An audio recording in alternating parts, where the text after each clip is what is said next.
And welcome into this week's edition of ACAP Today for the week of July 25th, 2022. I'm Jason Parent with the Aroostook County Action Program. On this week's edition of ACAP, you may have heard us speak about the whole family approach and what that means to a certain extent. But this week, we're going to take a deeper dive into the whole family approach and talk with two individuals who have been leading experts both at the state level and have done some work nationally as well, I should say, and a local administrator here with ACAP, a leader in our Holton Center, who's going to talk about the impact of the whole family approach on some of the families that we serve in that part of the county. And we're going to get to that in just a little bit. But before we do that, we're first going to do the news and information that you can use again for this, the week of the 25th of July, 2022. We start with this.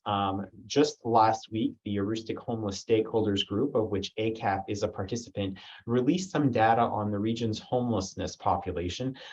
This in the face of a lot of misperceptions and communication out there on social media and other avenues about the individuals experiencing homelessness in our community. We found that of the 92 households currently residing in Aroostook County hotels under the Emergency Rental Assistance Program, that only in fact 12% are from out of state. There's a misperception that a lot of folks are from out of state, and that actually is not true. There's only 12% that are from out of state.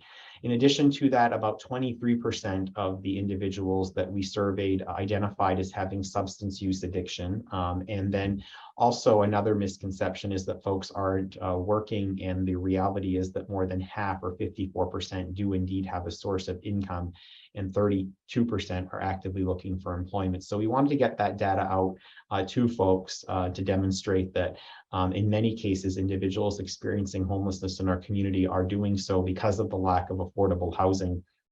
And we continue to work on that through the Aroostook homeless stakeholders and with other partners in the community to try to identify additional resources for housing and to help connect those looking for employment. But we did want to share this information with you, as it has been the topic of a lot of conversation in central Aroostook and in other communities across Aroostook County. We move on now to share with you that at long last, we have named the design winner for the 5-pound bag of potatoes, the commemorative bag that will be printed by Northeast Publishing. And she is Fort Kent artist Gert Thibodeau. She's seen here in the center of this picture in the unveiling of the design for ACAP's 50th anniversary commemorative potato bag that was held at the Maine Potato Blossom Festival in Fort Fairfield, where that design was unveiled.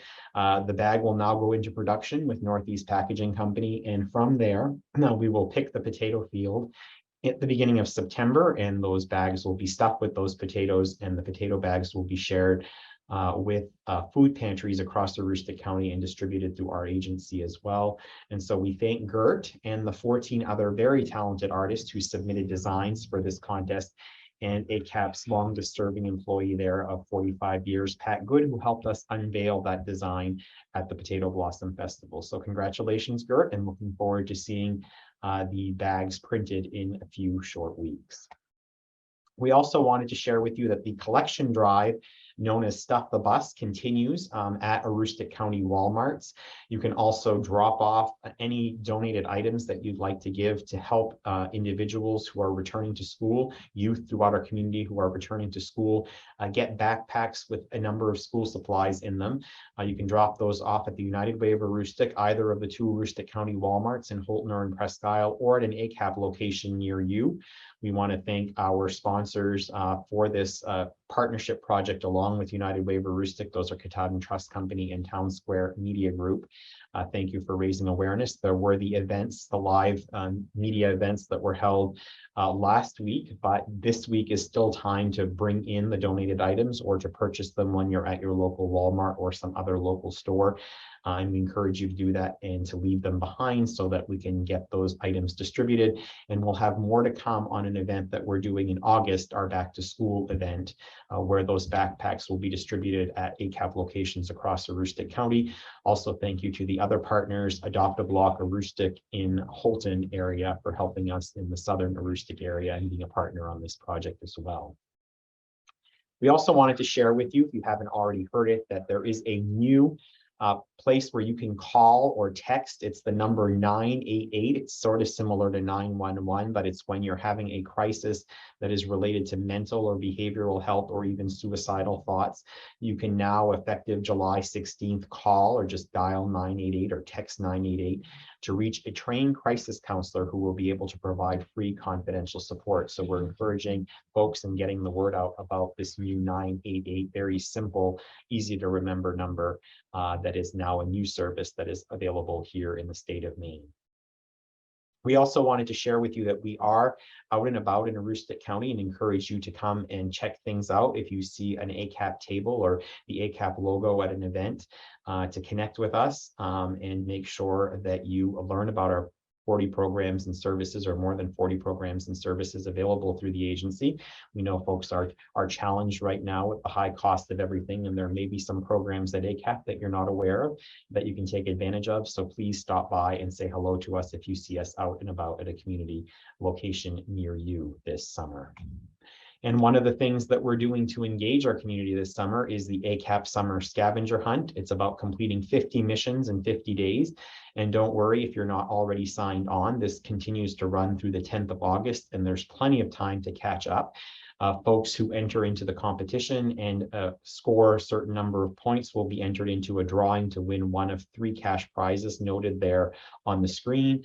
It's a great opportunity to learn more about your community, learn more about our agency, and also get out and about this summer and enjoy the beauty that is Aroostook County. So we encourage you to download the app on your phone. It's the Goose Chase app, and then you can look for the ACAP Summer Scavenger Hunt from there and be entered to play, and you get to see how you're doing and faring against other participants in the game, in the scavenger hunt, in real time. It's really cool. We're doing an employee version here at ACAP, and it's a good time. And I believe that there's over 100 county residents that are already signed up in the summer scavenger hunt. So it's a good time to get out and about this summer here in Aroostook County. We also want to remind you about something we've been telling you about. That's the eFarmers Market Nutrition Program that did start on July 1st and is now available. It's available for all participants 12 months old and up with current benefits.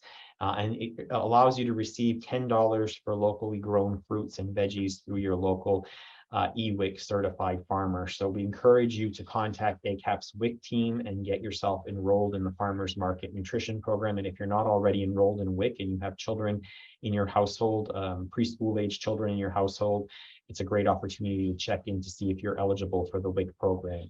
Unlike a number of our programs here at ACAP, the income eligibility guidelines for the WIC program are much higher, and so you may be surprised and actually find yourself to be eligible for the WIC program.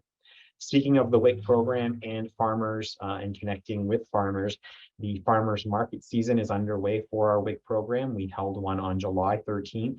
The next one is coming up this Thursday, the 28th of July. It'll be held from 9 a.m. to 4 p.m. at ACAP's office, our customer service center at 771 Main Street in Presque Isle. That's right near Walmart. You do not have to be a WIC participant to visit the farmers market that day, and we certainly encourage you to connect with other programs and services that we'll be talking about or have available for you to connect with on that day as well. But again, it's coming up this Thursday, the 28th of July. We also have been reminding folks that now is the great time of year, as the new school year is just around the corner, to sign your children up or to get more information about the Head Start and Early Head Start program. The Early Head Start program serves mothers that are expecting children all the way through children up to the age of 5 years old. So we encourage you to reach out to us if you have questions or want to hear more information, learn more information about our Head Start and Early Head Start offerings. You can see the communities where those programs and services are available there on your screen. You can give us a call at the number there on your screen or email us at headstart@acap-me.org, or check out the application and information that's available at acap-me.org. We also are reminding folks that our homeowners who are having difficulty paying their mortgage, have fallen behind on their mortgage, and have just about exhausted everything that they can do with their lender, that there is a home assistance fund. It's a pandemic era program that's now available It's being administered through the Maine Bureau of Consumer Credit Protection. This is a bit different than the Emergency Rental Assistance Program. You really do have to have worked with your lender to try to find every other possible avenue. But if you are finding yourself in that situation, or if you have questions and are finding yourself falling behind, we encourage you to contact our homeowner assistance counselor. You can call him at 764-3721. If you want more information on the Homeowner Assistance Fund, you can go to maine.gov/homeassist. There's an application right there online, and there's also the sort of guidelines for the program, if you will, if you want to check those out, if you have any questions about whether you're eligible. And I spoke about the Emergency Rental Assistance Program. For the time being, that program is still accepting new applicants. The number of units or months that you can be enrolled in the program has been reduced as a result of the program running lower on funds than it initially had. The income guidelines for renters are right there on your screen. If you are having trouble paying your rent at this time, and would like to consider applying for the rental assistance program, you can go to mainerentrelief.com, or you can give us a call at 764-3721, and we can help you understand more about the program and the application process and help you complete that if you're unable to get online. And we have dropped back down to low levels in our COVID-19 section of this broadcast. Just wanted to share with you that we are now green across the state of Maine, including here in Aroostook County, though we have seen outbreaks in other parts of the country are seeing outbreaks as well. So we're encouraging folks to be cautious, and also encouraging people to get their COVID-19 vaccine or booster if they have not already.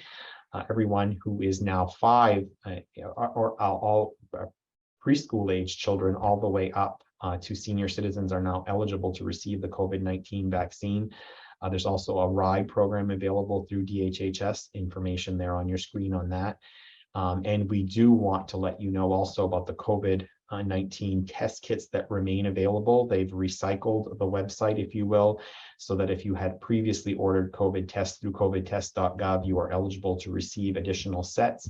We encourage you to do that. We're also making some available here through our agency, through some of our healthcare partners. So if you're having difficulty or you've exhausted the supply available through this resource or through accesscovidtest.org, please feel free to reach out to us, as we do have a limited supply that has been made available to us. We are also reminding folks, as I just did, that COVID vaccines have been approved for children 5 and under. We are encouraging folks to have conversations with their pediatricians or healthcare providers otherwise concerning this. And if you have an upcoming visit with your pediatrician, that might be a good time to get that vaccine for your under 5-year-old child. And we also are continuing to offer the COVID-19 community supports for individuals who are asked to isolate or quarantine. And this mostly comes in the form of grocery and meal delivery that we're able to provide for folks, so they're able to safely stay at home and not go out when they are in the risk period. You can look at the DHHS website for a COVID-19 referral form on this that will get sent electronically to our agency, or you can call us directly at 764-3721 if you're in need of this service. And lastly, if your family or you as an individual are in need of any assistance at this point, and we haven't talked about it here in this program, please do consider giving us a call. We have navigators available at 764-3721, and they are aware of other programs and services that we offer that we haven't covered here, as well as community partner services that are available and can help navigate you to those services. And that's this week's news and information that you can use. I'm pleased now to welcome to the broadcast 3 individuals, at least 2 of them who, oh, there's the third. She's back on the screen now. We have with us Sue Powers, who's ACAP's Director of Strategic Initiatives. Sue, welcome back to the program. Nice to see you. Thank you, Jason. Thanks for having me today. And Sue has been working with Amy Murchison, who's a coordinator of programs, in doing presentations in different parts of the state and for people from across New England about our ACAP's whole family approach. And Amy Murchison's joined Sue on the program to talk more about that work and what it means to be following a whole family approach. Amy, welcome back. Thank you, Jason. Great to be here.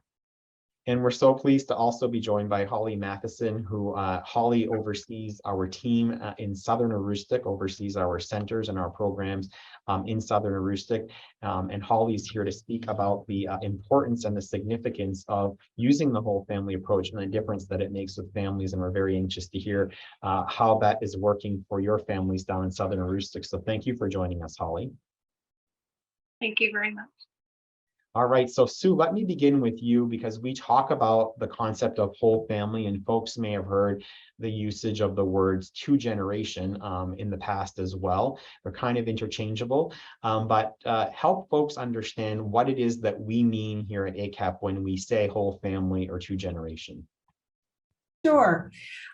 So back a few years ago, I think about 6 years ago, ACAP started a journey to explore two generation work. And as we were on that journey, we came to the conclusion that many families that we work with now are more than two generation living in a household and supporting each other in their everyday tasks and their everyday work. So as we began working with some significant partners across the country, National Community Action Partnership and Ascent, Aspen Institute, we discovered that they too were having the same conversations, and the two generation approach transformed into a whole family, what they now call a whole family approach. The whole family approach is based on the premise that when all family members work together to achieve goals and outcomes for themselves, they therefore influence the success of the family.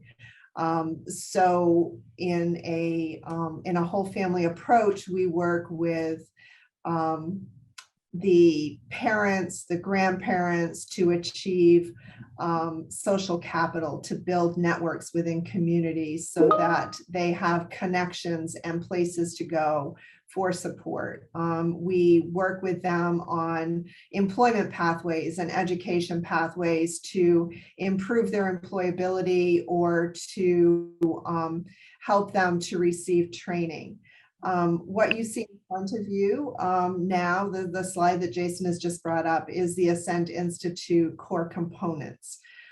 So when we work with families on these core components, or we call them the gears of whole family approach, when they all come together and they all work together, the children in the family, whether they're in an early childhood education program or in a K through 12 education program, the parents who are working on education pathways, and the health and well-being of all family members, when all of those gears come together, families start seeing really amazing outcomes. And we've experienced that here at ACAP, where with some of our initial families who were enrolled in a whole family approach, we saw significant gains in post-secondary and employment pathways where families really increased their earning ability. So they were building those economic assets. So we at ACAP have moved to a whole family approach, which is an underlying mindset of all who work for ACAP, that we're not just working with people in individual silos, but we're working with people to bring together integrated services that will really make a difference in that family's ability to have gains and positive outcomes for all family members. Now, Amy, as Sue pointed out, this really requires, and as we look at the diagram that we just had on the screen a bit ago, this really requires sort of all of the gears all of the people at ACAP sort of working together to support the needs of the family. But one of the critical areas that we've invested in as an agency is to sort of provide our families with a partner, if you will, in that journey in whole family coaches, or family coaches as we call them. And I know that you have done a lot of work and have studied and are even sharing those best practices with others and helping to train others across the country to use what's called the family-centered approach in terms of working with families. Talk about that and the significance of the work of those individuals that are sort of riding, as we would say, in the passenger seat, working with our families. Sure, Jason. So all of our family coaches here at ACAP are trained in what's called family-centered coaching, which is an approach to serving families and customers that we serve here at ACAP. It's a nationally available toolkit that we use and train our staff on. And as Sue talked about, whole family is more than just two generations. It's who the family identifies as a support and who's in their family. And that's one of the core values of family-centered coaching. So it aligns so well with our work towards that whole family approach that we use at our agency. And it's deeply rooted with the family leading the process, identifying those goals, working through that with the family coach and their support. And then from a strengths-based perspective, saying, okay, let's start working on these goals, and who within our agency and in our community can support that work for that family, and really understanding that what families need changes and can change very quickly, and that we're meeting families where they're at on that day to support them in their journey to social and economic well-being. And Holly, as it relates to the families that you work with, I know that you work with families in Southern Aroostook in particular at our center and Military Street there in Holton, as well as our center embedded with the Region 2 School of Applied Technology there, and also in Dyer Brook at RSU 50, where we have a partnership classroom. What are you seeing in terms of the way that families are advancing and are being felt like they're being supported as it relates to working with a family coach and using this whole family approach? So one of the things that I like about the Holton Center is we have a few programs here that are on hand, so that when families come in for needs, we're able to, those programs are accessible to us to help them get their needs. So like if a family comes in and, they're here for heating assistance, but they also have young children, the heating people are able to, refer them over to us for early care and education, so we can get them into programs there. And we can also set them up with the family coaches here and get them their goals and, get them working toward getting back on their feet per se, so that they can,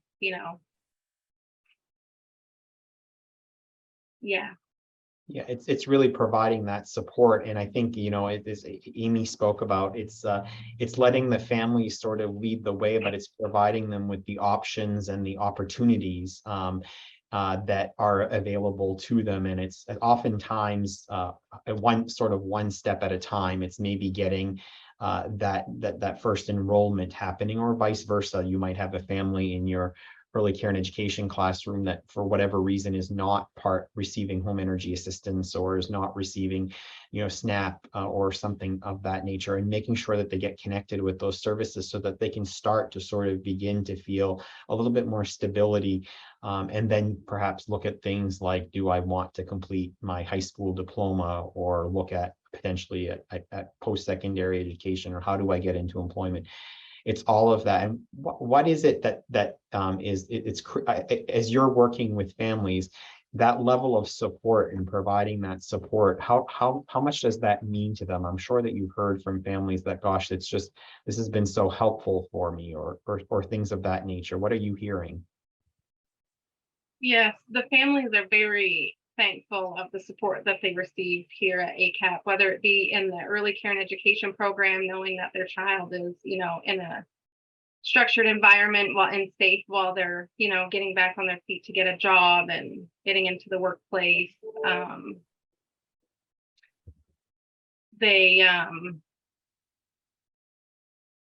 lost my train of thought.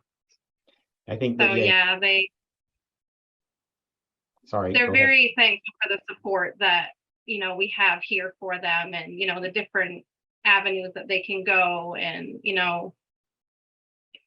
it's really great to see. They're very appreciative of it, and, they're very thankful. Sue and Amy, I know that you have been recently presented at a New England conference on this work.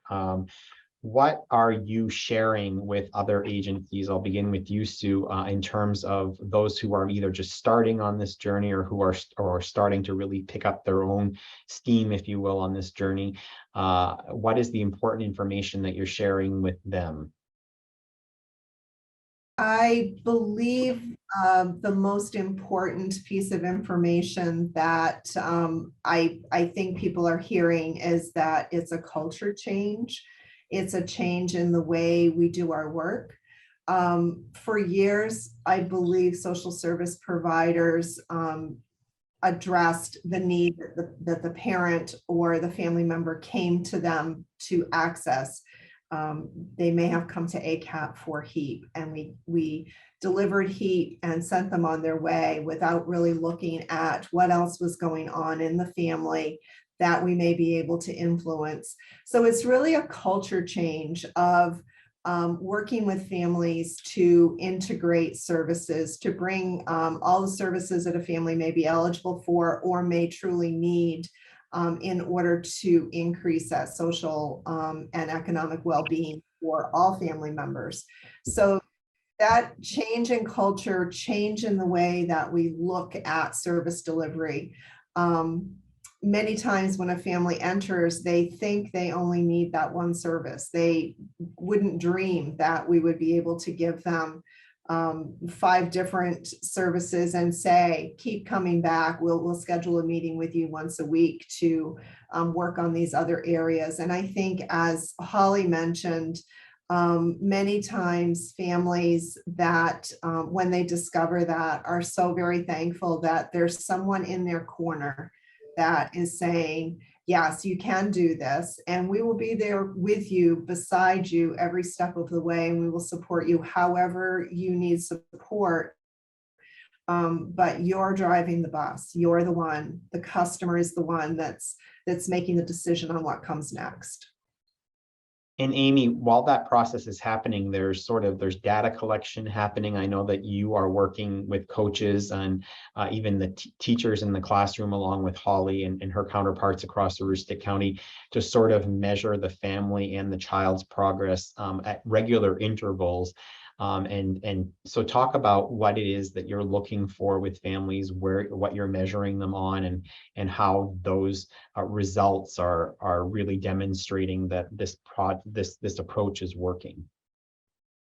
Yeah, we, especially in early care and education, are required to compile a lot of data for our Head Start program. And so we're checking to make sure children are up to date on their well-child checks and immunizations.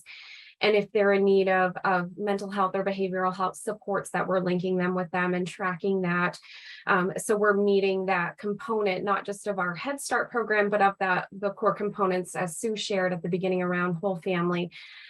Measuring outcomes around child school readiness. Are the children ready to go off to public school, to go to kindergarten? We're looking at those numbers and where we're seeing success and thriving for children, especially coming out of the pandemic. We're also, we look at so much data around goal setting. What goals are parents meeting? Are they on an employment pathway? Are they on an educational pathway, and where they are in that, and supporting them through that process. And that can take some time, and that we're measuring that data across time. And it really does. You can sometimes see some pretty significant, in that time frame that we're working with families, some pretty significant swings in areas where they were very vulnerable when you first and did some initial measurements with them to, as they are sort of really getting on their feet, and you're seeing an increase in income coming into the household and just a lot more stability happening, correct? Yes, and you can also see that in children's attendance. We see an uptake in children attending our program on a more consistent basis, which is very important. Attendance is really important to long-term outcomes around education. We're seeing, we'll see an increase in families engaging with their community. And so initially when they came in and we did our assessment, maybe they maybe didn't know anybody in the community or didn't have any connections. And then as they've worked with a family coach and through different ACAP programs, have been able to connect with local social organizations or connect back with a church that they were involved with in the past. So really building those social supports in their own community.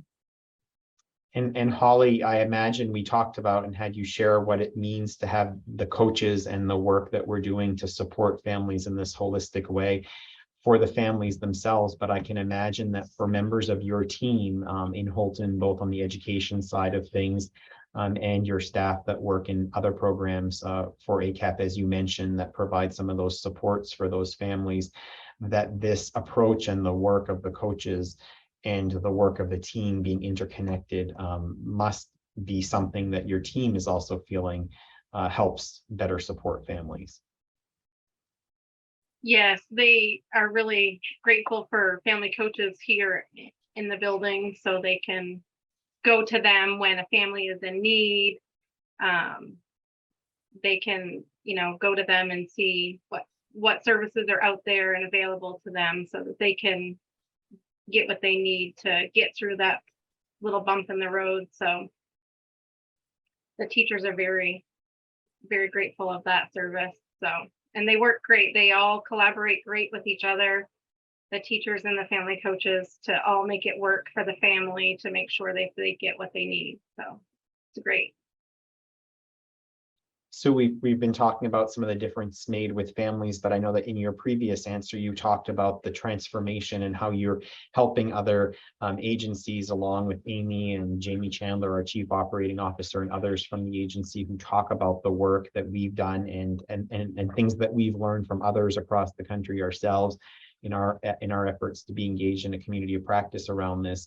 Talk about that transformation effort here within our agency, and why that's been a critical component to being able to deliver the services the way that Amy and Holly have just described.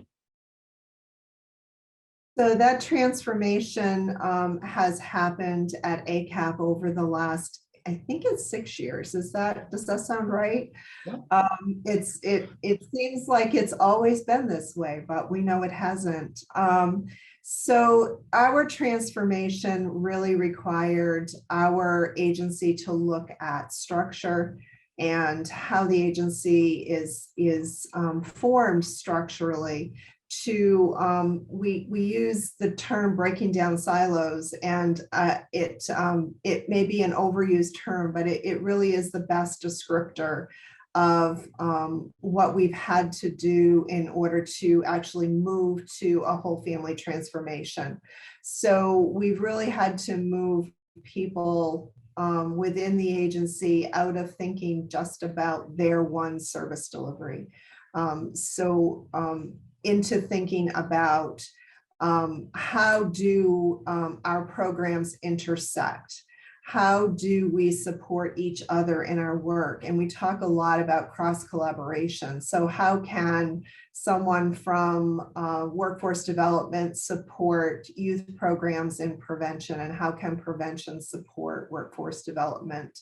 How do we come together to work together to support each other's measures and outcomes for our funding sources? And we found that as we move toward the helping each other, it really strengthens our programs, and we have much richer program delivery.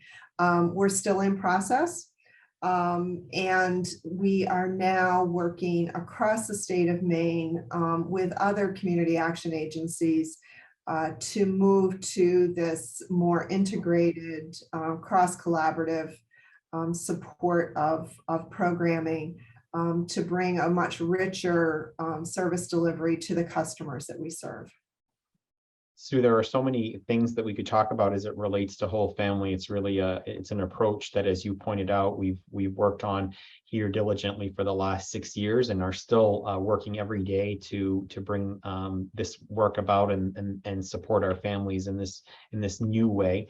What though, if you would have to say in sort of your final thoughts, I'm going to ask Amy and Holly to share this as well.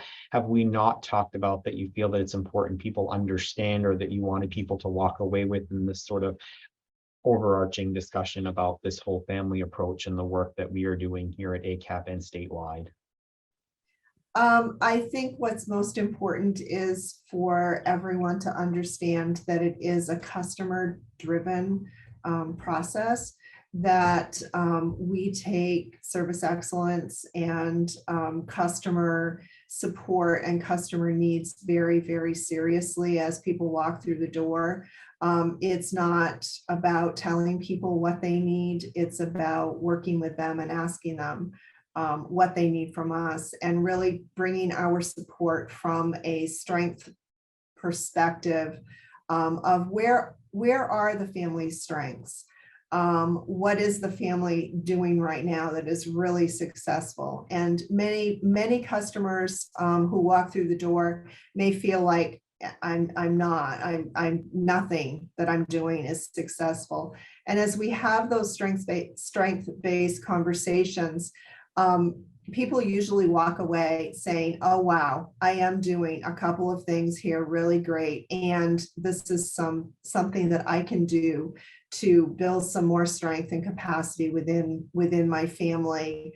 And I now have a coach that's with me, someone that's with me, that's helping me to get to that next step.